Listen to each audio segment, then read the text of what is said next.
Hello, all. It's so great to be here with you today. My name's John. I'm head of Hazelnut Community Farm. We've just had a bit of issues getting me on here, but here we are, and it's so great. We've been working so hard for this conference, and so we're so glad that you're all here and you're here with us. And we've got such a range of people who are both contributing to this conference as well as attending. And that's really what we want. So it's so great. So my role here before we get to Andy is just to do a little bit of an introduction and kind of introduce the conference. And I thought I would start by starting by speaking about a moment this year that was a seminal moment, a moment where a lot of thinking came together all at once. And part of Hazelnut Community Farm is we are with Arasha as a partner in action. And part of that, we get to go on a retreat with all the other partners in action. And there was one evening when we were all together, and Regina, who helps run this with Andy, who's about to speak to us, played a movie about permaculture principles and caring for the land. So I was watching this, and they had a video of a guy, and he was talking about kind of net zero. Now, Hazelnut, Arasha, we're all fans, or we all support net zero. This isn't about a critique of net zero.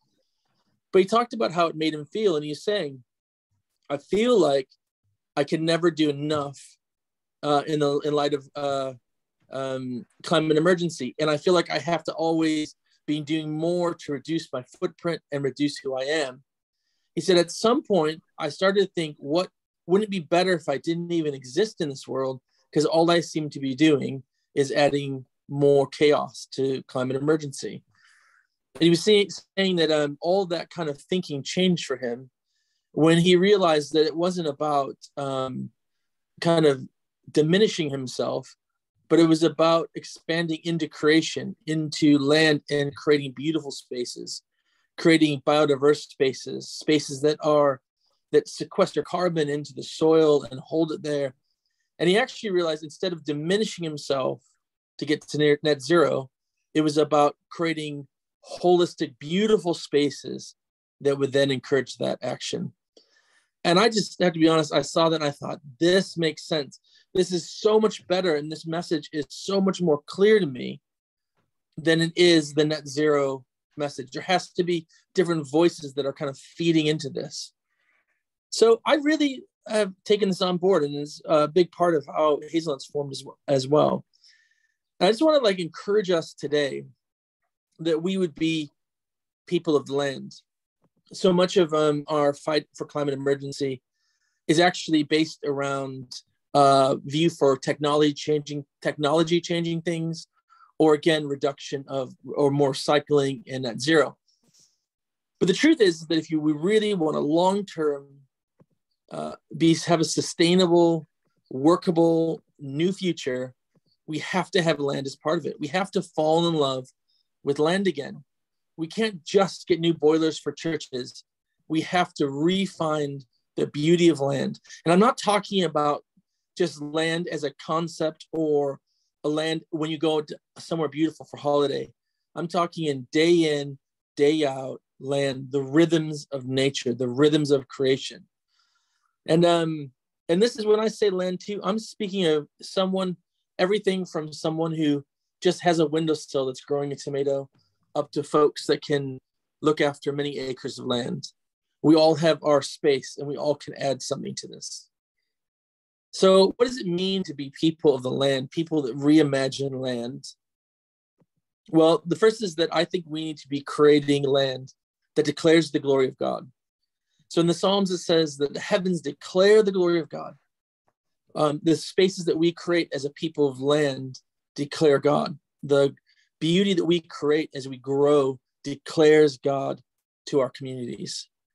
So it is God-centered. We center on the Creator. The second thing is that we need to create land and be a people of land that we create biodiverse areas. That means it's a place for both plants, lots of different types of plants, lots of different types of animals, and lots of different people all living together. It's not about one brand fits all. It's about lots of different beautiful things all coming together. The other thing is that the land has to be a home for those on the fringe, those folks that maybe find church a tricky place, or maybe aren't Christians at all, or folks that maybe have felt that they didn't fit in other places. We have to have a history of our land being welcoming to people who would see themselves on the fringe and feel that they've come home. We have to have land that feeds communities. We are in a ongoing, and honestly, this autumn is going to be a really scary time, especially in urban areas, with prices going up, heat. In Bristol, where we're at, they're literally creating whole spaces that are just warm that people can come to who can't afford eating. What's going on with this world and can't afford eating? So we need to have spaces that can feed as well, feed our communities and create and help the actual needs of our communities. The land, we have to have land that is a place in troubled times, a place of peace in troubled times. We have just so much chaos going around. Coming into a beautiful space, a space that is cared for and is open, people can come in and go, helps with anxiety. It helps with when we're overwhelmed with this world. Just a couple more. The land has to challenge consumers' culture and powers of consuming more. We have to live differently, alternatively, different economic systems where we look after land and become people of land. And really at the heart of caring for land and being a people of land, it has to have generosity and collaboration at its core. It has to be about working with others and giving away, growing to give away. Now, it might sound like these are kind of like big ideas and, what does that look like? Well, I guess there's loads of organizations that we're working with today at this conference that are working towards these goals. We are working on this conference together with Arasha and with Green Christian, Operation Noah, Praxis, and we're all working together towards these goals. So this is part of the generosity and working together and collaboration here as well.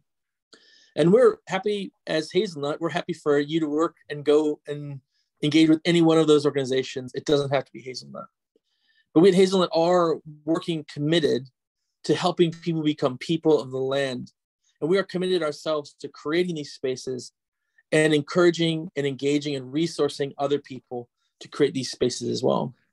So here's a couple of things, and you'll see, I've seen these on the slides, that if you're interested in this, that you can help and you can engage with us past this conference. So one of the things that we're launching is called the Growing Course, and we're going to launch a beta test of this in September. It's going to be a 6-week course that anyone can use, and it's going to be about kind of coming at climate emergency, not just from a theological or scientific point, but a hands in the earth, physical, grounded place. So we're going to write this course, and we're going to have it available to be tested in September by groups, and you can sign up for that on our website, and then we'll have that ready for you, hopefully this time next year, to be launched and to be used at churches, at forest schools, money churches, old folks' homes, however you want to use it, it'll be available for all of that. The other thing we're doing is something called the Big Harvest, where we're encouraging time of harvest to not be a one-off service, but to actually celebrate the fact that we've been involved with the land and we've grown things and we've given food away. So we're encouraging communities and churches and allotments to grow food and give it away and come together in the harvest and celebrate the work of being engaged with the land. And there's more information on our website. A couple other things, if you're interested in, if you're a part of a community that's interested in starting a growing project, we have a 6-week course available starting in September called Potting Shed. And that's to give you all the tools that you need to be able to start a project that's based in land. We just finished that with 20 groups, and it was an absolute amazing time. So that'll be up there in September as well.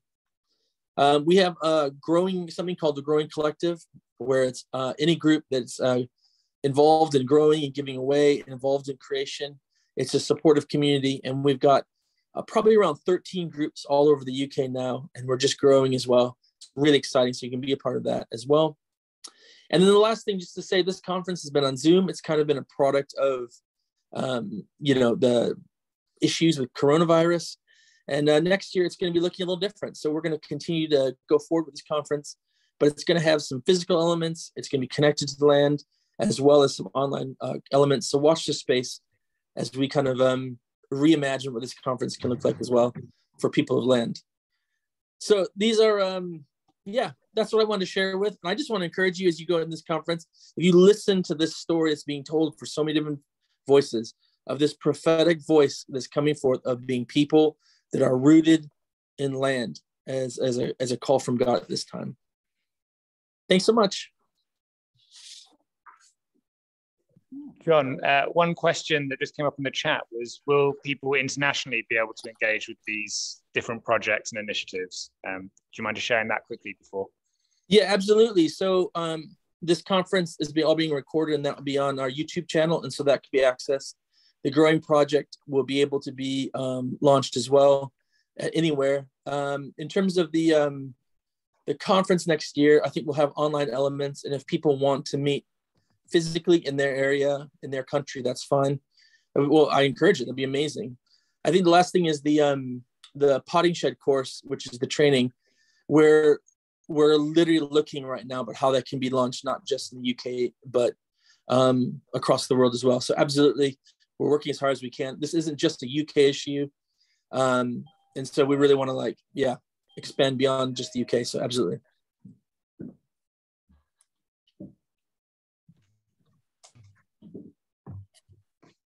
Cool. That's me.